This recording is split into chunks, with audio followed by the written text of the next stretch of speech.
Hujan sore itu belum juga berhenti. Andre masih berdiri di halte kecil dekat gerbang kompleks perumahan elit. Kaos hitam yang dikenakannya mulai basah terkena tempias hujan. Ia memeluk tas kerjanya agar tidak ikut kehujanan. Di hadapannya sebuah mobil putih berhenti perlahan. Jendela mobil terbuka. Di balik kemudi, Alina menatap Andre dengan senyum yang hangat. "Mas, hujannya masih lama. Saya antar aja ya." Andre tersenyum sopan. Tatapan matanya begitu teduh. "Terima kasih, Mbak. Tapi rumah saya dekat. Saya bisa jalan nanti kalau hujannya reda."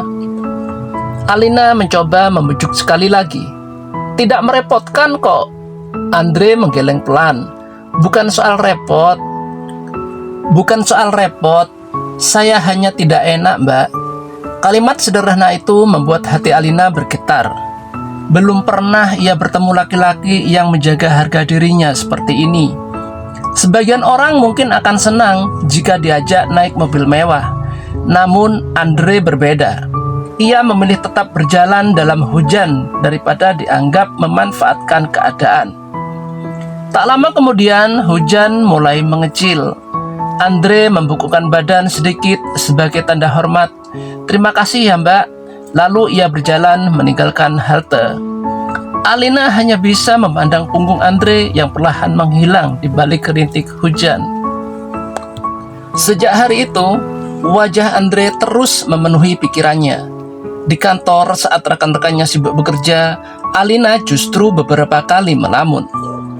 Sahabatnya, Rani, memperhatikan perubahan itu. "Alina, kamu kenapa? Dari tadi senyum-senyum sendiri." Alina tersipu malu. Enggak apa-apa. Jangan bohong. Kamu lagi suka seseorang ya?" Alina hanya tertawa kecil. Untuk pertama kalinya ia menceritakan tentang Andre, tentang pemuda sederhana yang setiap hari berjalan kaki melewati kompleks, tentang pekerja sablon yang selalu menolak bantuan dengan sopan.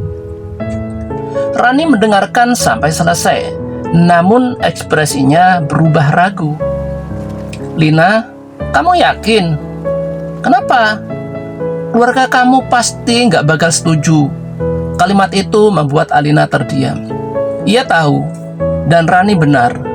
Keluarganya sangat menjaga status sosial. Ayahnya adalah seorang pengusaha sukses. Ibunya aktif dalam berbagai kegiatan sosial kalangan atas.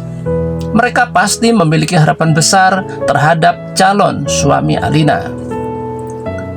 Tetapi entah mengapa, semua itu terasa tidak penting dibandingkan ketulusan Andre. Keesokan paginya, Alina sengaja berangkat lebih awal. Ia berdiri di depan pagar rumah. Tak lama kemudian Andre kembali melintas. "Selamat pagi, Mas." Andre terlihat sedikit terkejut. Pagi, Mbak, pagi. Berangkat kerja?" "Iya." "Semangat ya." Andre tersenyum. "Iya, terima kasih, Mbak." Percakapan mereka hanya beberapa detik. Namun bagi Alina, rasanya seperti berbicara berjam-jam. Sejak saat itu, hampir setiap pagi mereka saling menyapa. Tidak ada kata-kata romantis, tidak ada rayuan, hanya sapaan sederhana yang perlahan membuat hati keduanya semakin dekat. Sayangnya, bisikan mulai terdengar di lingkungan kompleks. Beberapa ibu-ibu yang sedang olahraga pagi mulai membicarakan mereka.